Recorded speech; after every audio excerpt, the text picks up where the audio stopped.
اگر کسی کو عید کی نماز نہ مل سکے، رش میں پھنس گئے یا بیماری کی وجہ سے عیدگاہ نہ جا سکے، تو اسے 2 رکعت تنہا ادا کر لینی چاہیے. جیسے اگر آپ لوگوں کو کوئی لے جانے والا نہیں یا کوئی بھی ایسا مسئلہ ہے تو گھر میں آپ 2 نفل پڑھ لیں. نماز عید کے لیے خواتین کو بھی عیدگاہ میں جانا چاہیے. حضرت ام عطیہ رضی اللہ عنہا سے روایت ہے کہ رسول اللہ صلی اللہ علیہ وسلم نے حکم دیا کہ دونوں عیدوں کے دن ہم حیض والی اور پردہ نشین یعنی ساری عورتیں سب عورتوں کو عیدگاہ میں لائیں تاکہ وہ مسلمانوں کے ساتھ نماز اور دعا میں شرکت کریں. البتہ حیض والی عورتیں نماز نہ پڑھیں. اسے بخاری اور مسلم نے روایت کیا ہے.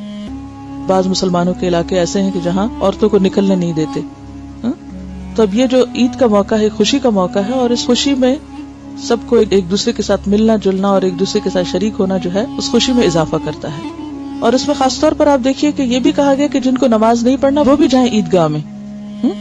کس لیے؟ تاکہ دعا میں شریک ہوں، اس خیر میں شریک ہوں، یعنی عورتیں بھی محروم نہ رہیں.